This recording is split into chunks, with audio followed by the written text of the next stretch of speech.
track you can hear is the classic club anthem Go by the legendary DJ Moby. When I was in my younger clubbing days, I loved his album, and now I love his arguments. He recently wrote a brilliant piece for the Wall Street Journal about how billions of dollars of taxpayer money in the food stamps program ends up subsidizing giant corporations that produce unhealthy food that literally makes people sick, leading to even higher costs for the taxpayer.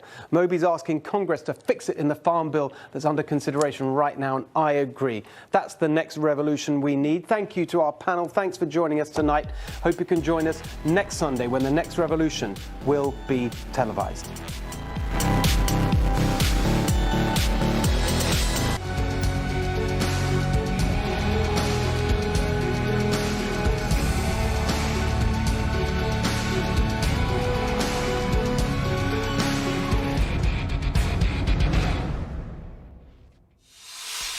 Hello, America. I'm Mark Levin. This is Life, Liberty, and Levin, and we're here tonight to discuss an issue that I think is of grave importance. What happens if the electrical grid goes down, and is it easy to take it out? And who might take it out, and what can we do to protect it? This is a very, very important program as far as I'm concerned, so I've brought in the best who I can think of. Dr. Peter Pry, how are you, sir? Thank you for having me, sir. My honor. I consider you the foremost expert on this subject, and you've written widely about it. You've testified.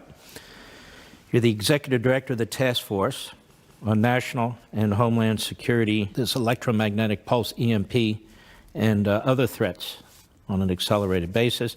Director of the United States Nuclear Strategy Forum and Advisory Board to Congress on policies to counter weapons of mass destruction. Boy, you must be staying up at night. You must have nightmares. You were an intelligence officer with the CIA, responsible for analyzing Soviet and Russian nuclear strategy and operational plans, including EMP threats. So let's begin at the beginning. What's EMP?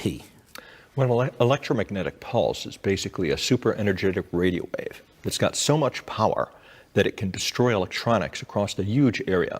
In fact, across the entire world in the case of a superstorm, a solar superstorm. The EMP can be made by nature, by the sun, by a solar superstorm, or it can be made by man by a nuclear weapon, and it can be made by non-nuclear weapons as well.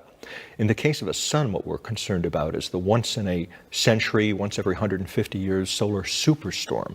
We have geomagnetic storms that happen every year that affect countries at high northern latitudes. But once every century, 150 years ago, is NASA's estimate, a superstorm will happen that will create an EMP that is so powerful that it can destroy electronics across the entire world and put billions of lives at risk. Electromagnetic pulse. Yes. Is that what electricity does as it moves? What does that mean exactly? Well, think of it this way. I think everybody has had the experience of driving down a highway with your radio on, and then you pass under a high power line and you lose the radio. Then you come back out on the other side. That's basically all an EMP is. It's an electromagnetic field, all right? Except it's much more powerful than the field that you experience on the highway. Now imagine there's so much energy in that field that when you go through it, all the electronics in your car are destroyed. Now imagine that field is not just localized to a small spot on the highway, but it covers all of North America, and it would destroy electronics across that entire area. That's what could be accomplished if you had a single nuclear weapon and detonated it above the atmosphere, say at 300 kilometers or so, up in outer space. Mm-hmm. Mind you, this is a different kind of nuclear attack than the one people are used to thinking about. It wouldn't destroy a city. There'd be no fallout. There'd be no blast effects. If you were standing on the ground directly beneath the explosion and it was detonating overhead at 300 kilometers, or it could be as low as 30 kilometers, it's in the vacuum of space, so that you wouldn't even hear the explosion.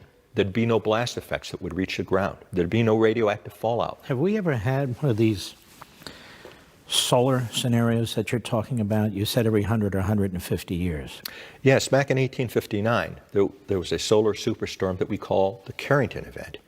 And at that time, this was the electronics, the cutting-edge electronics of the day. This was an 1859 telegraph key. The colonial powers had strung telegraph systems all over the world, in India, China, Africa, North America. We had them in North America. We just laid the transatlantic cable so that North America and Europe were connected for the first time. And when the pulse happened, it was so powerful, and I think even your viewers will be able to see this simple switch is, really crude, made of heavy metal and all the rest. So telegraph keys like this were melted. The wooden base burst into flame. Telegraph stations burned down. The telegraph wires burst into flame and caused forest fires all over the world. The pulse was so powerful, it reached down miles deep into the Atlantic Ocean, burned the cable out, and had to be replaced. Now, this didn't end civilization in 1859 because those were the horse and buggy days, and it wasn't yet an electronic civilization. You know, this was just cutting-edge technology, more or less a novelty. But today, you know, this simple switch, this biode, is the basis for our modern electronic civilization. You know, all of our computers, our control systems, your cell phones basically operate on that simple switch. And they are millions of times more vulnerable to EMP than this crude piece of instrumentation. And that would put our civilization at risk if we had a natural EMP from the sun, like the solar superstorm, or if a nuclear EMP attack happened that put all of North America under that electromagnetic I want to get field. to these nuclear scenarios, these terrorist scenarios, but first, can you describe what the electrical grid looks like in this country and who runs the electrical grid in this country? Sure. We have 3,000 different utilities that run the electric grid, which is privately owned. It's not run by the government. It's run by private So sector these are companies or regional companies that all work with each other? Yes, that's right. And we have our North American grid is divided into three parts: an eastern grid, a western grid, and a Texas grid. And Canada is part of our grid. Canada is on the same part of our grid. It's part of the eastern and western grid. So it's not just a U.S. grid. It includes Canada. And they're all wired together except for Texas, which has got its own independent. Why is that, by the way? Texas grid. Just came about that way? It just pretty much came about that way. There are regional entities that manage and try to coordinate these various grids. And Texas decided, you know, decades ago that they wanted to be on their own based on. So these are interlocking grid systems. Yes. Regional systems. Right. For the flow of electricity. That's right. And electricity flows through these cables pretty much, above ground and below ground? That's right. There are extra high voltage transformers. They are called EHV transformers. Big transformers, the size of a house that weigh hundreds of tons. There's about 2,000 of them in the North American grid. And most people don't know it, but these are the foundation stones of our modern electronic civilization. We cannot survive as a society without them. They enable us to take electricity from Niagara Falls, for example, and drive it all the way down to New York City, where there's another big transformer at the end of the line that steps that down so it can be used locally. The transformers were invented in this country by Nikola Tesla. In fact, all the technology associated with the grid was invented by Tesla in New York, near Niagara Falls. He built the first grid in the world, and we exported the technology all over the world. Unfortunately, like so many things, we don't make fundamental elements of the electric grid in this country anymore. The transformers aren't manufactured in the United States anymore. We have to import them from South Korea or Germany. And if these transformers were destroyed, it would basically end us as a civilization. They cannot be mass-produced. Each one has to be made individually by hand. The global production. You said there's thousands of them. 2,000 of them, yes. 2,000 of them. Do we have an inventory of them, backup sources for them within our own country? We have a small number of replacement transformers, less than 1% in reserve. And in part, that's because it's so difficult to replace them. They weigh so much and they're so big. There's only 3 railway cars in the whole country that can move an EHV transformer. Bridges have to be reinforced, roads have to be widened, and that's assuming that the society is intact and you haven't lost other parts of the infrastructure, as would be the case in the aftermath of a catastrophic EMP. The worldwide capability to produce EHV transformers is only 200 a year. The whole world can make 200 EHV transformers. So and how many are there worldwide, do you know? Oh, there's probably 10,000 worldwide. And if this country were to lose half of its EHV transformers, it would take the whole world 5 years to manufacture enough of them, assuming the whole world was not in a blackout, okay, but everything else was working. And I don't think South Korea and Germany and the Chinese and the Russians would be so generous in the aftermath of a natural EMP. That's why it's not just the way to think of these dangerous blackouts that we're talking about. They're not temporary blackouts. When you lose EHV transformers and the control systems, another piece of technology that is fundamental to our civilization is called the SCADA, for Supervisory Control and Data Acquisition System. It's a control system that also runs everything. Both of these things are vulnerable to EMP, and if you lose them, that's it for us. Well, let's talk about this. From time to time in our country, we read of a state or a city that's without electricity for a few days. Yes. Maybe a tree has fallen and hit a particular generator or something. That generator blows up. Things like that happen. And then they're able to put it back together in a relatively short period of time. But you can see even right there, 3, 4, 5 days, there's really a panic in place and so forth. And what you're saying is, imagine this nationwide. Right. And when you start to think of electricity, everything we do is associated with electricity, isn't it? Even if you try and fill up your car, the gas station, the pump, electricity. Everything we do is related to electricity, no? Absolutely. All the critical infrastructures depend upon it. Communications, transportation, banking, and finance. We did an experiment on the commission, and I went to a grocery store and picked up an apple. And I wondered, how did this apple get to this grocery store in the Washington, D.C. area? The simple apple. And tracing the history of that apple, it turns out it was grown in an orchard in Washington. It was harvested mechanically. It was cleaned and packaged mechanically using electronic systems and electronic assembly belts. It was put on a refrigerated truck and then drove across the country so that people locally in Washington, D.C. could eat the apple. So even the simple apple depends upon hundreds of electronic systems in order to deliver it to us. And we wouldn't have the apple or any other food. In fact, there's only a 30-day food supply in the country to feed 320 million people. And water would stop immediately. When you turn on the tap, it requires millions of volts in order to deliver that water through your tap. And the commission couldn't figure out how would we keep 320 million people alive with no food and no water, possibly for years. We estimate that if we had a blackout in this country that lasted 1 year, and that's entirely possible in these scenarios that we're talking about, we could lose up to 90% of our population to starvation, disease, and societal collapse. Hospitals wouldn't be able to function. People wouldn't be able to get to hospitals. That's right. The most fundamental things wouldn't work anymore. In the case of a nuclear EMP attack, your car, could be fried. Airplanes would fall out of the sky. Nuclear reactors would go Fukushima. We've got 100 nuclear reactors in this country. And they need electricity in order to keep themselves cool. What do you say to people who say, this sounds like a grand conspiracy, this sounds like fear-mongering? Mm-hmm. You probably get this all the time. Of course. You probably got it from the Obama administration. Yes, we did. What did the Obama administration do in response to these scenarios?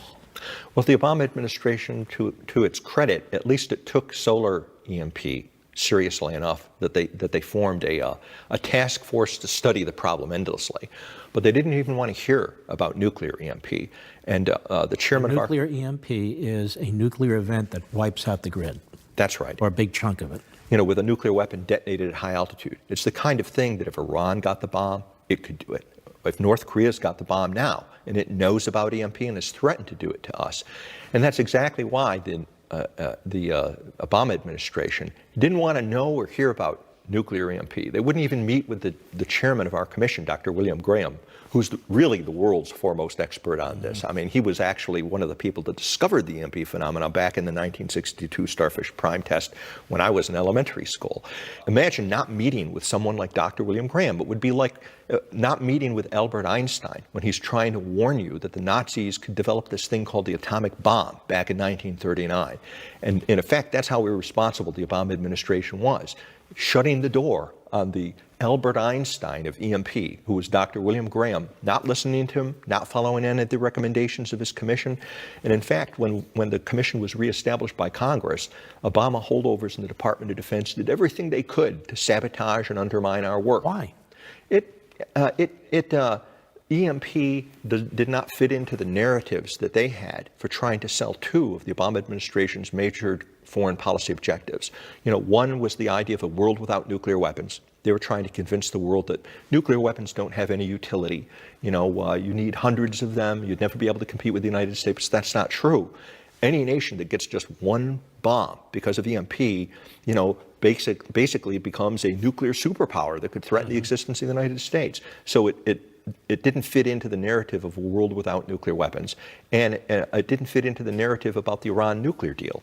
If Iran had just one bomb okay, that would defeat the whole purpose of the Iran nuclear deal, because they wouldn't need dozens or hundreds of bombs. And the verification provisions, which are so poor on the Iran nuclear deal, would become a mortal threat to the existence of the United States. I and other specialists actually think Iran has already got the bomb and has probably had one for some years and the capability to do an EMP attack. And this is something the Obama administration didn't want known, didn't want to talk about. When we come back, I'm going to ask Dr. Pry, well, what do we do about this? But I want to remind you also, you can watch Levin TV every weeknight at crtv.com. Give us a call and sign up. Join our community there. It's 844-LEVIN-TV, 844-LEVIN-TV.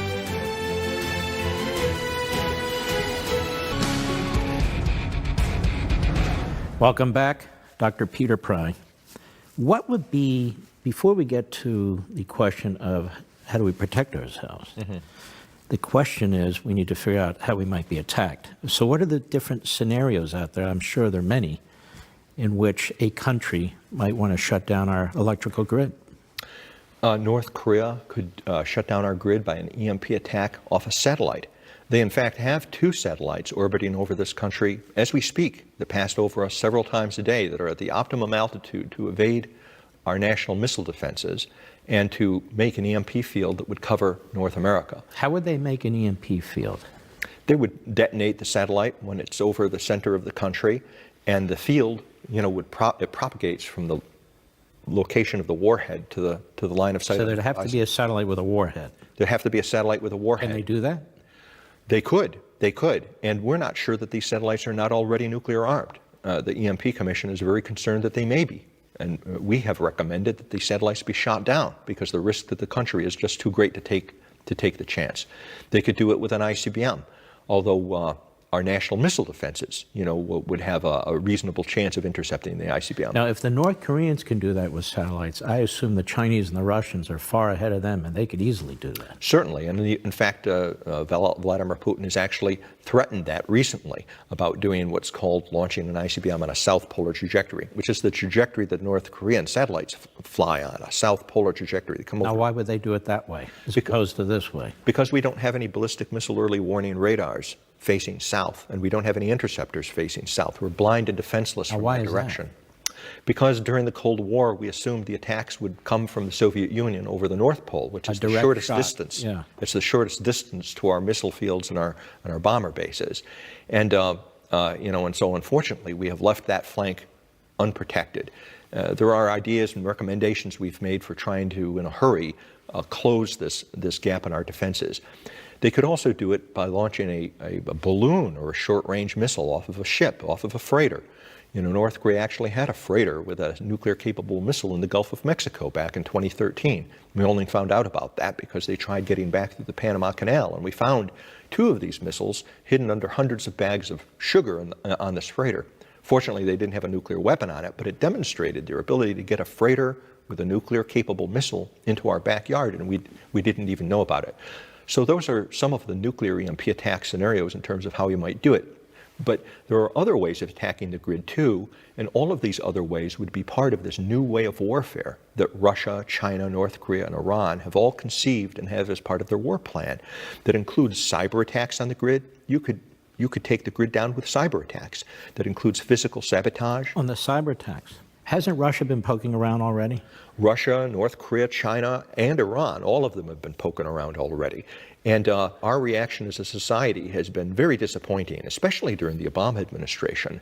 The Chinese the Chinese stole tens of millions of records from the Office of Personnel Management in one cyber attack. In another cyber attack, the Russians shut down the internet for the Joint Chiefs of Staff that was dedicated to the Joint Chiefs of Staff and interfered with White House internet communications as well for about a week.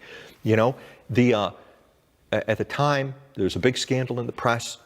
People talk about it in Congress, then time passes and people kind of forget about it. What people need to understand is that what these probing are, let me use an analogy going back to history. Before World War II, there was another new way of warfare that Nazi Germany came up with called the Blitzkrieg. There was a combined arms operation that combined armor with fast-moving infantry and mobile artillery and air power.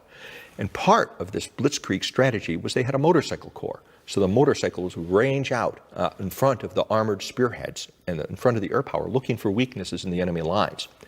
And that's kind of what these cyber attacks are now. They're the equivalent of a German motorcyclist sitting on a hill, looking out over your lines to see where is the weakness and how are we going to respond. They're gauging our responses as all part of this. And we don't seem to get that we're actually under attack now by these cyber attacks, because behind those cyber attacks is the possibility of physical sabotage by commandos, non-nuclear EMP weapons, so-called radio frequency weapons that can also use EMP to black out electric grids and the like, all of them in combination with the ultimate cyber weapon. Because in Russia, China, North Korea, and Iranian doctrine, a nuclear EMP attack is not a nuclear attack, it's a cyber attack, okay? And the big stick would be this nuclear EMP attack that caps all of this. They could take us down by any one of these ways, but the combination of it is irresistible. Just like the Blitzkrieg that the Nazi Germany came up with was irresistible and nearly defeated the Western democracies in World War II. I fear this time, if we are not prepared and don't protect our systems, there'll be no coming back from it. And the bad guys would win in their doctrine. They could replace one civilization with another in the span of 24 hours. The war would be over in 24 hours. We have the ability to do this to our adversaries and enemies as well, correct? Well, I mean, launching a missile, a nuclear missile, exploding it above a particular country and so forth, do we? we have the capability, not as good as the Russians and Chinese and North Koreans have. They have probably developed what we call super EMP weapons, okay? They're nuclear weapons specially designed for EMP. The United States has neglected its nuclear forces, and we haven't deployed that kind of warhead. Now, we have warheads. You can really use any warhead to do an EMP attack. So we could. We've got cyber offensive capabilities. We've got physical sabotage capabilities. Do we prepare for these things the way our enemies do? I wish we did. In terms of offensive capabilities? Yeah.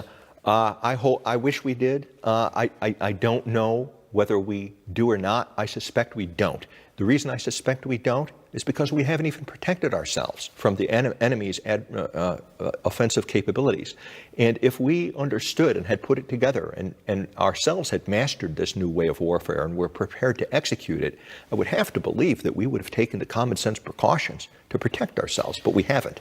Are committees of Congress, the defense committees, the intelligence committees, are they aware of this grave threat that you're talking about? They must be, right? They are. Do they take it seriously? Some members of Congress do, and actually I should say that the Congress as a whole does. The EMP Commission was reestablished. It was done so unanimously. Senator Ron Johnson, who was the chairman of the Senate Homeland Security Committee, passed a really important bill in 2016 called the Critical Infrastructure Protection Act, which directed the Department of Homeland Security to start planning, preparing to protect our country from natural and nuclear EMP. So Congress takes it seriously. I wish they would take it more seriously. One of the things that was done in the not serious category is Congress decided to close down the EMP Commission at the end of September, in the very month that North Korea successfully tested a hydrogen bomb that the North Koreans described as designed for super powerful EMP attack. It makes no sense to do that. The commission should have continued if you're going to be really serious about this. We'll be right back.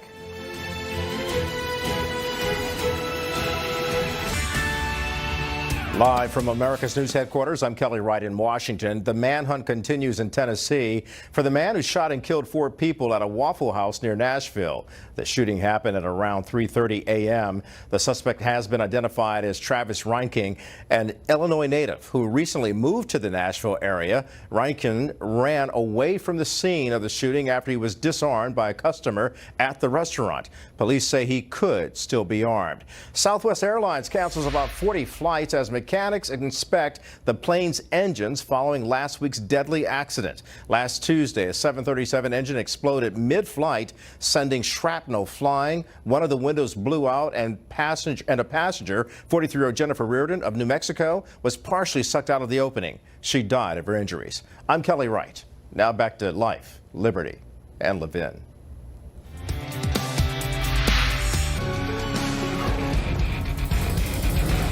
Welcome back. All right, Dr. Pry, now what can we do to defend ourselves? There's really no excuse for the United States to be vulnerable to EMP or cyber catastrophes that bring down the grid or physical sabotage.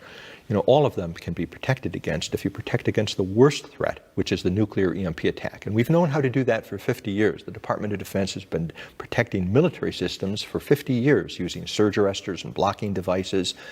And we can do in Faraday cages. And we can do the same thing. What's a Faraday cage? It's basically a metal box that encloses a structure that keeps the EMP from getting in and getting at the electronics. Air Force One is a gigantic flying Faraday cage. So in other words, it defends against these electromagnetic attacks. Yes, that's right. It keeps on whatever's under it. That's right. It keeps the electronics inside safe. And we can do the same thing for the electric grid. And it wouldn't even be that expensive. The EMP Commission estimated it would cost $2 to $3 billion to protect the whole national grid. $2 to $3 billion for the entire grid? Yes, the entire national grid, which is what we used to give away in foreign aid to Pakistan every year until President Trump, fortunately, stopped that exercise. But if we took that foreign aid to Pakistan and spent it on the security of the American people. I don't understand. They spend over $4 trillion a year. Yes. The GAO reports that we waste anywhere from $125 to $250 billion a year. That's right. $2 to $3 billion a year, that's mustard money for the federal government. I agree. I'm not talking down the money. I'm saying that as far as the federal government goes, that's a pittance. Is there a reason why that's not slipped into these omnibus bills? Yes. There's the electric power industry doesn't want to do anything against the EMP, and they have very deep pockets. They own half of K Street. They lobby against bills. There's also a problem. Why wouldn't they? It would destroy their entire industry. I know, but the idea that They don't believe it's going to happen? Many of them, they are not experts on EMP, okay? And they don't see their jobs, and they're right, as being national and homeland security. They see that as the job of the federal government. And they also want to have a regulatory environment, such as exists now, where, in effect, the electric power industry is the last critical infrastructure that regulates itself. And we have many examples from history where industries have put themselves out of business or done things that have seriously harmed their customers, because they haven't seen it as in their interests to do so. For example, the Zeppelin industry convinced itself that it could fly people around in hydrogen gas balloons safely if they just exercised the right operational procedures.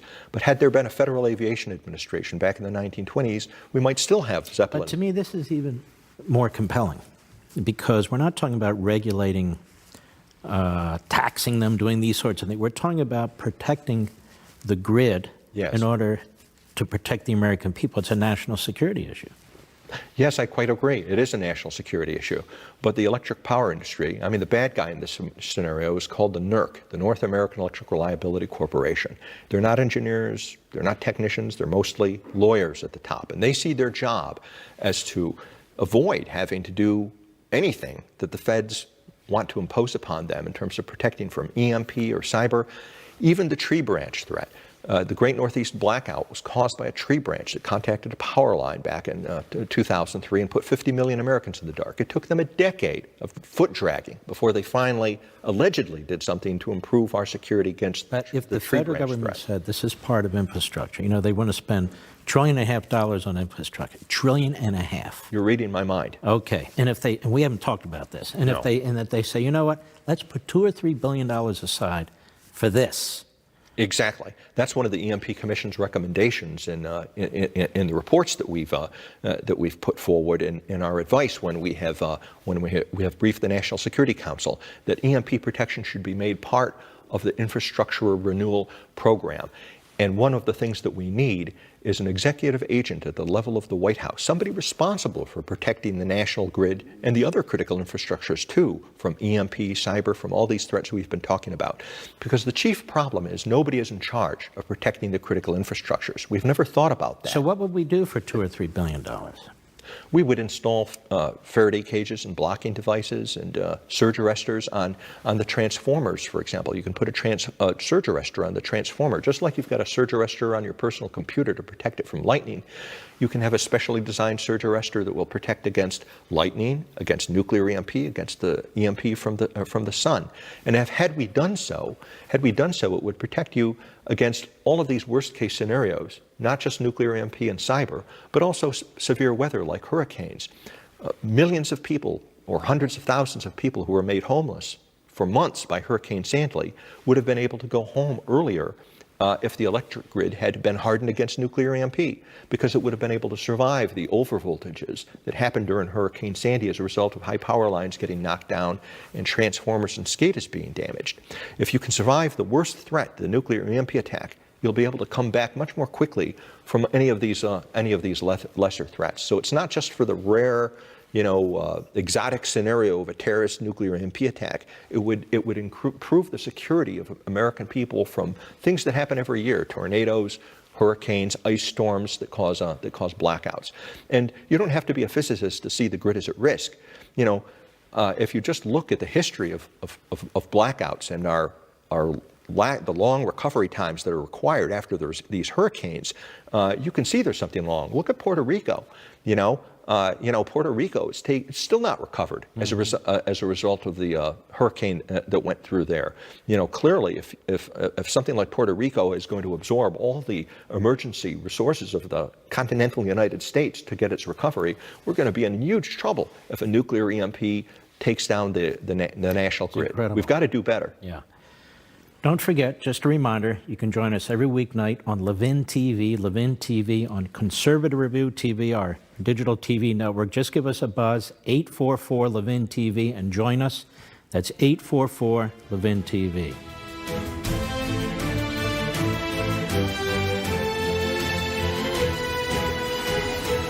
Dr. Peter Pry, so is there anything else we can do to secure the infrastructure that's involving the grid? And moreover, what have been the different, the Obama administration, you said, wasn't terribly receptive. Is the Trump administration more receptive? I would give President Trump an A+ on his interest and concern to protect the country from an EMP catastrophe. In his recent national security strategy, he's the first president to include EMP and protecting the electric grid and other life-sustaining critical infrastructures from EMP. Moreover, there have been numerous meetings between the EMP Commission and the National Security Council, and we've talked about making EMP part of the plans to modernize the critical infrastructure. So the difference between the Trump administration and the Obama administration is night and day. Did you meet with the Obama National Security Council? They never let us. They never let us. For 8 years, you never met with them? For 8 years, no. They never met with the commission, and they weren't interested in implementing. In fact, there was a General Government Accountability Office report done in 2015 that showed that 0 of the EMP Commission recommendations were implemented by the Obama administration. Not a single one were implemented by the Obama administration. And this commission was created by Congress. It was created by Congress. So it's a legitimate commission. Yes, of course. And the whole purpose of commissions like this, is to basically provide a definitive answer for purposes of public policy about the way forward.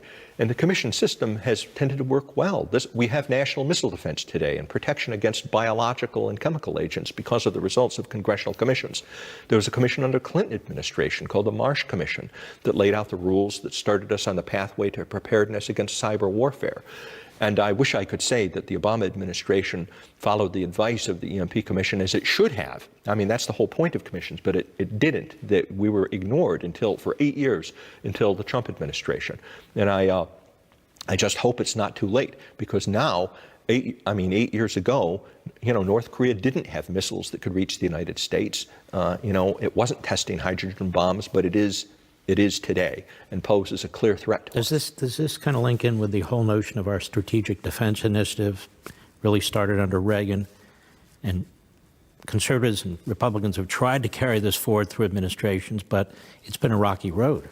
Absolutely. I think improved national missile defense, bringing back President Reagan's vision of the Strategic Defense Initiative, is one of the solutions. When you're dealing with an existential threat like this, an existential threat that could end your civilization, you want belts and suspenders, okay? In addition to hardening the grid, the best thing would be to stop a warhead from being detonated over your country in the first place. And we are facing so many threats from countries like North Korea. Iran is developing these ballistic missiles. China is accelerating its development of nuclear missiles. Russia just threatened us a month ago, with all of these new generation nuclear missiles. Hypersonic weapons. Hypersonic weapons that we have no counterparts to, and nuclear weapons of new design that we have no counterpart to. It would serve them all right if we neutralized all that technology with Ronald Reagan's vision of space-based missile defense. In fact, under the Clinton administration, we were ready to go. It's a myth that Strategic Defense Initiative didn't produce anything. It produced several systems, including one called Brilliant Pebbles that could have been deployed during the Clinton administration. And what was that? It was basically a space-based interceptors. There were autonomous space-based interceptors. You could have put up a couple of thousand of them, and they would have intercepted during boost phase, mid-course, and reentry phase, all along the trajectory of a missile at each of those phases, and given you a very high probability of interception. Because folks need to understand the missiles shoot up into space. That's right.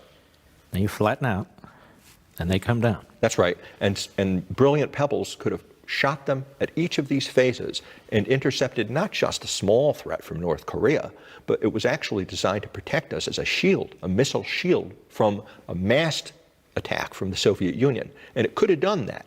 And it would have rendered, the net effect of it would have been to realize Reagan's goal, which was to render nuclear missiles obsolete. And it would have created a technological revolution that would have given the advantage to the defender instead of the attacker.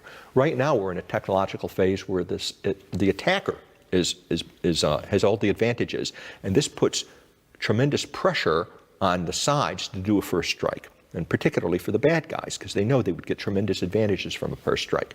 Brilliant Pebbles, Strategic Defense Initiative, would take that away and would put the advantage on the defender and make it risky to attempt a first strike.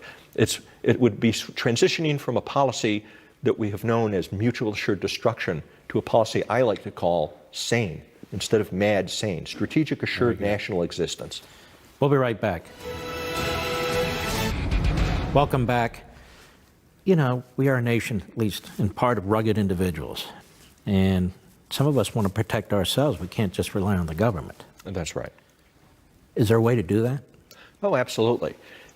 People can have a supply of food and water, have a generator. Right there, the people are going to say, what are you, a bunch of nuts? You even look at hurricanes. People who have food and water survive and they get through it, and other people have to sit there and wait for the government to drop something from a helicopter. Yes, that's right. It's unfortunate that so-called survivalism or preppers have gotten a bad reputation these days, because my father's generation, the great generation that had lived through the Great Depression and survived World War II, all of those people, regardless of whether they were Republican or Democrat, all of them were basically what today we would describe as preppers. They had seen government fail in war and peace, and they wanted to be their own first line of defense for their families, and had to be during the Great Depression. My father fed his family by hunting woodchucks, and they heated their home by collecting coal that had fallen off of trains along railroad tracks. When I was growing up, we only lived on a quarter acre, but every inch of it, we had a garden. My mother was constantly canning foods against the day of who knows what, a nuclear war, another Great Depression. So what do you do about the electromagnetic attack? What can you do in your home or your business? Basically the same kind of preparedness that you would have for a hurricane or for any kind of an emergency situation. Have a food supply, have a water supply, have a medicine. But what about the electrical attack on your house? Can you have a room or something like that protected? You could have a Faraday cage, a metal shed could be, And that's all it takes, a metal shed? You could have if you have electrical equipment, medical equipment, or communications equipment, for example, that you wanted to keep safe. If you had a metal garbage can with a tight-fitting lid, and you put the equipment inside of a plastic bag so it doesn't touch the inside, that would mitigate the effects. You should have emergency generator at your house, and don't put it on automatic. Leave the switch on manual. So there are things. You could have solar panels, which are inherently kind of robust against DMP, and anything that gets you off the grid and makes you more self-sufficient, would be a way of protecting yourself. And you can also protect your state. People shouldn't have the impression and shouldn't wait for Washington. All the solutions don't have to come from Washington. If you got a governor in your state or the state legislature to require the utilities within your state to protect the state grid, even if the big regional grid went down, you would be able to protect your state and be able to recover, from even a worst-case EMP if that state took the appropriate precautions. I've written a book called Blackout Wars that actually is a manual to describe how you can go about doing that and how you can get your state protected. We'll be right back.